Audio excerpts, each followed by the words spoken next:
This is Errol Marks from the Worldwide Sports Radio Network. We're here for Super Bowl 59. We're at Radio Row, and we're here with the creator of Pylon 7-on-7 Football Company, Erika Jackson and Baron Flenory. We work with many different athletes, obviously James Cook, Patrick Surtain, Derek Stingley, Malik Neighbors. What is it like working with all these different kind of athletes?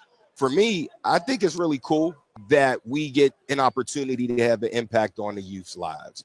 It's not just about the 4- and 5-star kids when they're in high school and the NFL superstars as they grow up. It's really about giving these kids a platform to do something on the weekends that's going to help them with recruiting in football, do something on the weekends that's going to give them some safety and some security.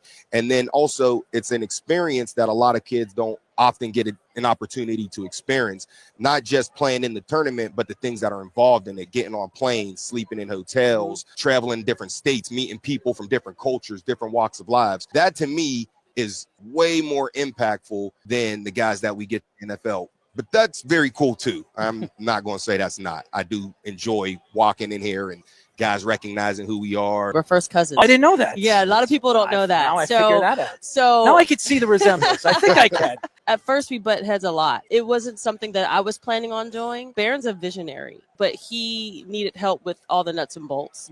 And so he kind of brought me in because I have operations experience, event experience. But there was a lot of times that I was just like, this is not for me. I wasn't built for it. There's many times I cried to him, but he just would not let me go. He was like, you could do this. At first, men were intimidated by me and vice versa. So I think we didn't know how to actually develop relationships like that, because Baron literally said, you handle this, you run this, right? Everybody was always used to working with Baron. But I will say that he gave me an opportunity. He made me stay, but I really wanted to see him succeed, because what he's doing and what he has done with this platform, he was the first to ever do this like this.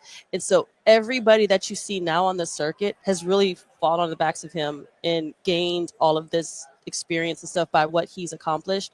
I'm just grateful to see some of the young athletes that have come through our programs. Like we saw Jaden Daniels today, and he was playing with us when he was in 8th grade. Wow. And his mom, Regina, was coming to our events in her RV and camping out overnight. But just to be able to see it, and like you said, I'm a true fan of the underdog.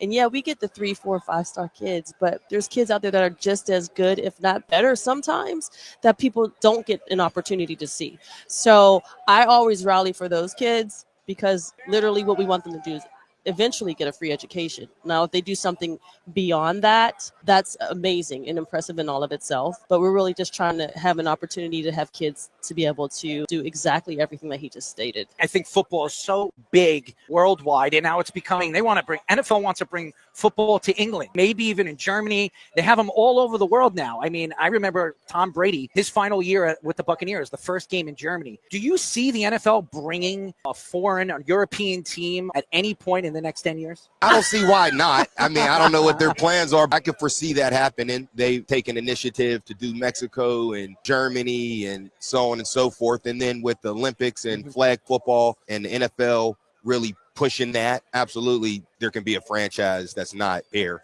It's really going to depend on the fans over there, because they're so soccer driven, Yeah. right? But we did have an event in Germany, a 7-on-7 event. Remember that one time for adults?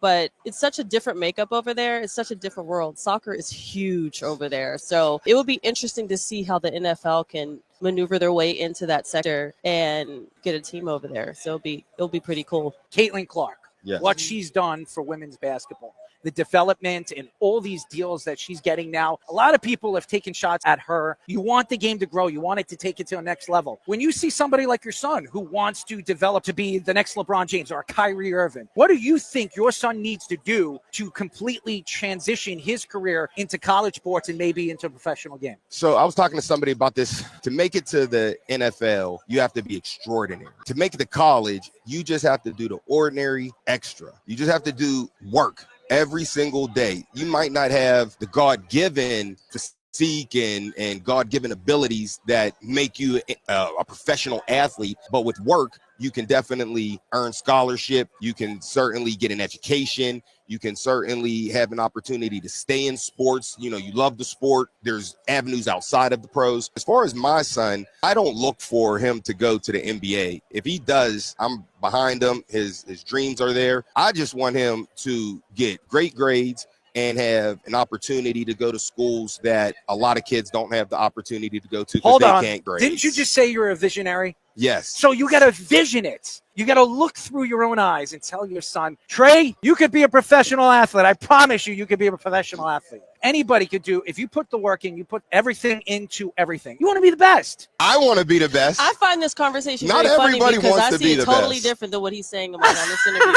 I want to be the and best. I've known him all his natural life. Well, your cousins. I hope so. No, his son is definitely the same as he was. Trey is an amazing and exemplary at his age basketball player. But I have no doubt in my mind that he pushes his son just as hard as his son pushes himself. Of course. They have the same makeup. If he doesn't make it to the NBA, I'm good with that. I believe that is an accurate statement. However, I think on the back end, he's like, dude, like we're working for the league, but I want perfect world. Starting point guard at the University of Stanford and then go and be a lawyer. Stanford. My nephew. How about Duke? I'm a Duke fan. I want him to go to Duke. I've been a Cooper Flagg fan since he was in 8th grade. He's going to be an NBA superstar. I really want him to get it done in the classroom. And then if you work in your sport, whatever opportunities that you have, you'll be prepared